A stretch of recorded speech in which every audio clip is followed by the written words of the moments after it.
Let's have a quick conversation about credit card tokenization. And I want to explain to you four methods to actually use this technology this year to actually optimize your transaction, but also your payment processing. So here are the facts I want you to pay attention to. When you think about credit card tokenization, I want you to think about the process used to create a token to represent the customer's credit card, and this is really straightforward. And the good thing is this token is actually is an alphanumeric string of characters. This is really important. And one thing I want to say here is that you when you think about credit card tokenization, you got to first think about customer data safety. You got to think about let's say ID theft prevention. You got to think about revenue optimization. Okay, and this is one of those things where you want to really make sure that you are not only ensuring let's say revenue optimization, but also protecting your payment processing. And the cool thing about credit card tokenization is that it doesn't matter where you are at. It doesn't matter where it doesn't matter where your customers at. So whether you are in the states or overseas, basically you can actually access credit card tokenization. Okay. And the cool thing about credit card tokenization is that the safety protocols are still maintained when it comes to security standards like PCI compliance, and you still have this reasonable level of security. One thing I want to say also is that when you think about credit card tokenization, you have to really understand that this is one of those processes that are going to revolutionize the industry, if you will, in the next few years, especially when you have artificial intelligence actually taking center stage in the whole process now. In other words, not only are you blurring the lines between the credit card, like the real number, but also you are actually you're suggesting all forms of operational activity to the merchant and also the customer, by the way. But the thing is, when you think about credit card tokenization, you have to understand that a certain technology, a certain technological background foundation, if you will, has to exist for this credit card tokenization to really work. And this is what I'll be talking to you I'll be talking to you about into this conversation. Now, let me go more in details here. So, what is credit card tokenization for real?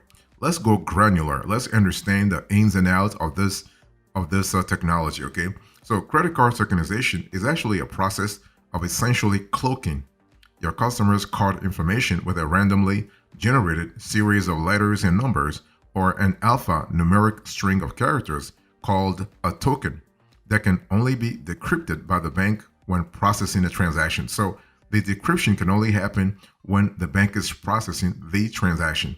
So this process of credit card tokenization actually allows you to safely store credit card tokens for future use instead of the sensitive card information. So hackers have no way of using your customer's card for fraudulent purchases. That's really good because it really adds an extra layer of data privacy into the mix. Okay, let me give you four payment methods your business probably already offers that can be tokenized this year. You have credit card vaults. This is really a powerful let's say module right now. So credit card vaults. You have subscriptions and recurring billing. This is also a method that allows you to tokenize things. You have e-commerce checkouts with saved payment information and customer profile. This is really critical also in terms of data privacy, in terms of efficiency also, but also revenue optimization. And the fourth process that I want to share with you is actually contactless payment methods such as mobile wallets that use Google Pay and Apple Pay. So the cool thing is by using tokenization, if your phone is stolen or, God forbid, hacked, your payment information associated with Google or Apple Pay is never, never, never compromised. Okay. And so you might be surprised to learn that you already are using tokenization in your personal life for things like your monthly gym membership or loading your payment information to your phone for in-app payments. Okay.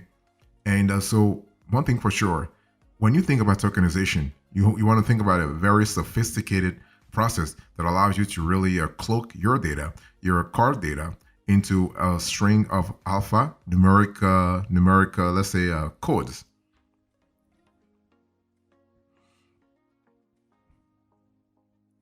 let me go a little more methodical here. So I want to talk to you about how credit card tokenization really work.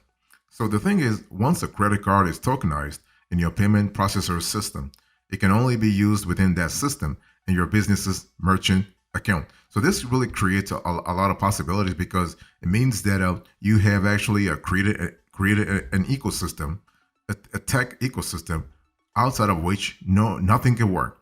No hacker can really penetrate that ecosystem unless they have the key. Okay, so that's really good. This credit card can only be used within that system and your business's merchant's account. Now the token is unique to each processor and method, making them useless to hackers. So if you are, let's say, with Clover, for instance, and Clover is your processor, and Clover actually assigns a token to you, this token is unique to the transaction and unique to Clover.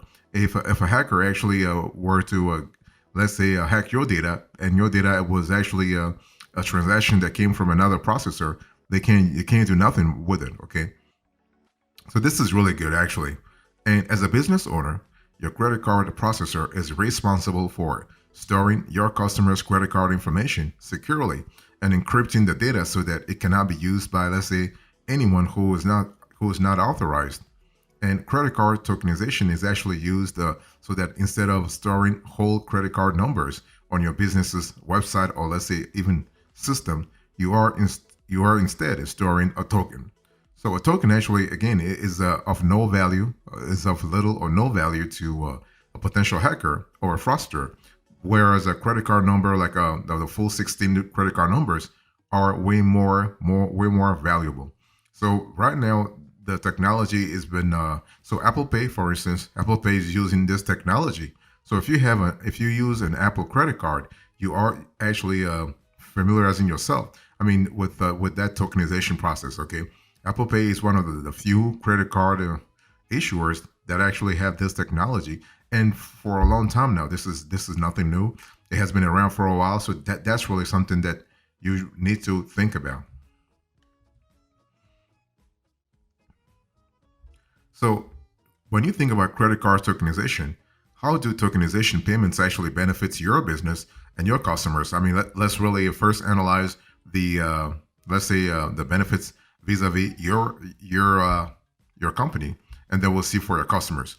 So, if you actually if you go through tokenization, basically you are able to have to make sure that you're protecting yourself against chargeback. Okay, then you don't have to pay for anything. If you don't have tokenization and something were to happen, your customers' data is out there in the wild. You may actually be liable for chargebacks and may have to pay out of pocket. Not to mention the hassle that you have to, like the customer has to go through to cancel his or her cards and update all her or his payment information. Okay, that's really important. Now, all that to say that credit card tokenization helps your business by keeping your customer information safe and guarding your transactions against security breaches and fraud. Okay, so if your customer is happy, you are happy because the whole thing is you want to have a loyal customer. You want to have a happy customer and you want to have a customer who is satisfied. And the cool thing about credit card tokenization is that besides data privacy, but besides the, let's say, the fight against like the risk mitigation, basically you have tokenization helping you remain PCI compliant while creating convenient payment avenues that allow more accessible ways to let your customers pay. So storing tokenized payments means faster, flexible, and even remote payments such as mobile or contactless payments, recurring billing and subscriptions, deposits and installments, invoices, and returning customers both online and in person. So this goes back to what I said a little earlier about having, let's say, a loyal customer, right? You want to have a loyal customer. So the cool thing about tokenization here is that you will retain all the benefits of storing customer credit card information for quick and easy payments without the headaches and liability of storing whole credit card numbers, the 16 numbers. So that's pretty good, especially if something were to happen and the customer is suing you. At least you are covered because his or her data is not out there in the wild. So let me talk to you about the worst case scenario. God forbid, what if your customers' token, I mean, not your customers, what if your own tokens are stolen? Because, we live in a digital world, and if you have tokens instead of credit card numbers, they are also susceptible to theft, okay? In other words, what is the risk of card tokenization failure? Well, first of all, you can have peace of mind knowing that you are in a much better position to protect your customers' information using a tokenization service when it comes to a credit card theft, right? That's one of those things where if your data is breached, at least you know the customer's data is actually safe. But more than that, even if the token is hijacked, the way that tokenization works means that unlike when a credit card is stolen, they wouldn't be able to extract credit card numbers and use them, right? Because those tokens are actually random numbers. So your credit card tokens are useless to hackers because they cannot be used anywhere outside of your merchant account and within your merchant account dashboard. So again, going back to what I said about the ecosystem, those tokens are only valid within your ecosystem. And the cool thing is you control your ecosystem. So by default, your customer's credit card information should be securely stored in a card vault on a secure server, similar to what Clover, QuickBooks, HealthSim does. You can, among others, by the way, you can safely store the credit card token on your database because it is simply an identifier for the stored credit card. And so I can use the same analogy for, like let's say a situation where you have your customer's data is actually breached. Okay, that's important. One thing I want to say here is that tokens can be disabled. So even when hackers get into an app or website, and even if they actually, let's say, get all those random indecipherable tokens, this can be rendered null and disconnected from your card information. Okay, and the cool thing is each business or payment method will have a unique token, so you don't have to cancel credit cards or change your billing information if one business app or website is actually compromised. So when you think about credit card tokenization, you have to really understand that this is actually a silent hero in the tech world that actually is revolutionizing the credit card and merchant processing world. Okay, you want to understand that not all heroes wear capes. So you want to make tokenization your superpower this year, especially when you think about all the benefits that this whole process brings to your business. I mean, tokenized payments are convenient and secure and give your business and customers the flexibility to pay more quickly. And you want that. You want to have this speed in revenue generation, this speed in optimization and revenue generation. So that speed should be really encouraged. You have to encourage that speed. And tokens also increase your security and can help your business remain PCI compliant. And plus, you will also save your customers the headaches of compromised or stolen credit card information and canceling their cards in the first place. I mean, you do not want your customers to be pissed. You do not want to have to deal with pissed customers. Okay, and so this is really good. Now, one thing for sure, you have to really understand that when you think about credit card tokenization, you don't have to do this yourself. I mean, you have to reach out to a third party. You have to reach out to a tech company. You have to reach out to a merchant processor to really help you actually tokenize your let's say your processes, your credit card data. Okay, but one thing for sure, if you have if you have any question about this particular aspect of things, let us know in the comment section. Our team will get back to you, because you have to let us know where you are at, like your city and state, and the niche you're in, and then you also let us know your current POS, and then we'll tell you based on that information whether you should go with credit card tokenization or not. Okay, and this depends. Again, this will depend on a couple of things, including your specific geography. But one thing I want to say is that if you just remember that you could potentially save, let's say, your customers' headaches, that's really powerful already. I mean, that thought of saving your customers the headaches of compromised or stolen credit card information and canceling their cards, that thought already can really push you forward in terms of scalability and in terms of resilience.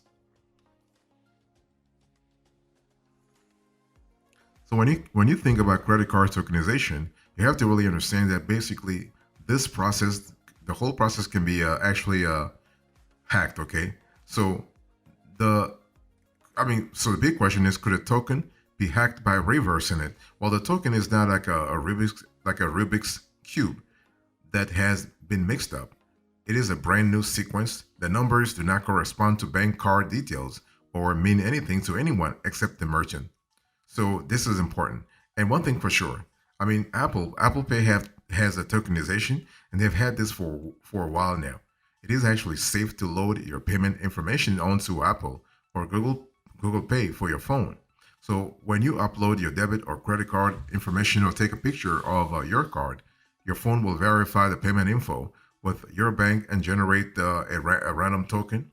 This tokenized information is what is loaded on your phone. When you go to pay, Apple or Google Pay, use your Face ID, thumbprint, or passcode to actually decode the tokenized information and send it back to the card reader to actually pay. Okay. Now you can also you can think about tokenized payments in e-commerce. Also, they're very big. So basically, when you think about tokenized payments used for e-commerce, go back to the whole vision. The first time you shop at a new online store, you'll be asked to enter your personal information or pay with another method, such as Apple Pay or PayPal. If you enter your card details, there may be an option to save your card details to your customer profile for easier and faster checkouts next time. And if you choose to save this info, it won't actually save your card numbers. Instead, it will generate a random token unique to this merchant, and the merchant actually will usually have used a card vault to store the tokenized information.